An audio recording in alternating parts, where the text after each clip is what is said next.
स्वागत है दोस्तों बोलती किताबों के अंतर्गत हमारे YouTube चैनल दलितायन में।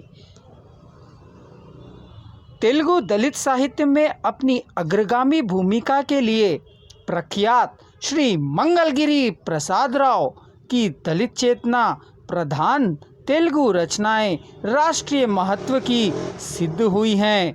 दलितायन इनकी कृति है जिसमें इन्होंने तेलुगु राज्यों में रहने वाले रेल्ली दलित उपजाति के लोगों की व्यथा कथा कही गई है। इस जाति के लोगों के आर्थिक एवं सामाजिक विकास हेतु श्री प्रसाद राव ने अपना जीवन समर्पित किया है। दलितों को न्याय दिलाने वाली नीति एवं रीति का इन्होंने समर्थन किया है। इस संकलन की कविताओं में वे दलितों के हितों की चिंता करते हैं, उनके लिए संघर्ष कर उनके मानवोचित अधिकारों और अस्मिता के लिए प्रेरित करने वाली ये कविताएं दलित समाज को शिक्षित एवं संगठित करने वाली है। कविता का शीर्षक है अक्षरीकरण करो। तुम्हारे गुजर जाने पर भी तुम्हारे लेख चिरकाल तक बने रहेंगे।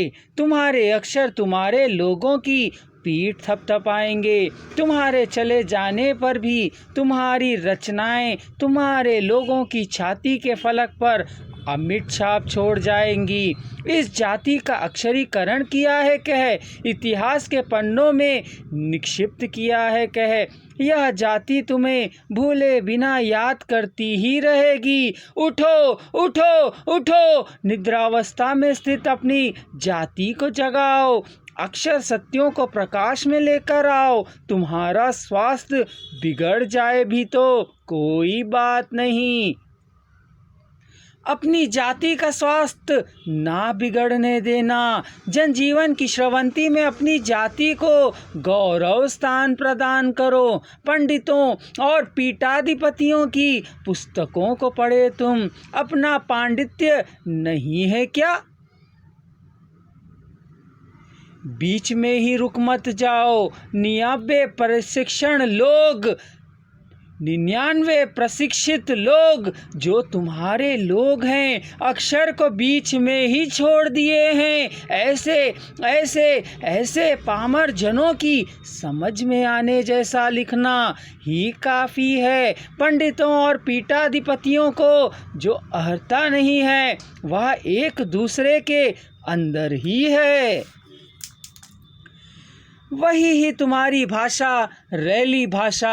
उस भाषा में उस बोली में लिखो। बहुत पहले कवि साहू नामक कवि ने गोंड नामक गिरिजन जाति की भाषा को सीख कर उस भाषा में रचना प्रदान की थी। उस जाति को चैतन्यवान बना दिया था। उतनी सहन शक्ति आज के कवियों में है ही नहीं। इसलिए उस काम को तुम्हें ही करना है। तुम्हारी जाति के चैतन्य के लिए तुम्हें ही लिखना है। कहते हुए अक्षर मुझे प्रतिक्षण कार्यानुमुखी कर रहे हैं। निरक्षर तुम्हारी माता ने रात और दिन कितना परिश्रम किया है। तुम्हारी पढ़ाई लिखाई के लिए तुम्हारी छोटी बहन ने कितना त्याग किया है। तुम्हारे पिता के शराबी होने के कारण तुम ही लिख सकते हो।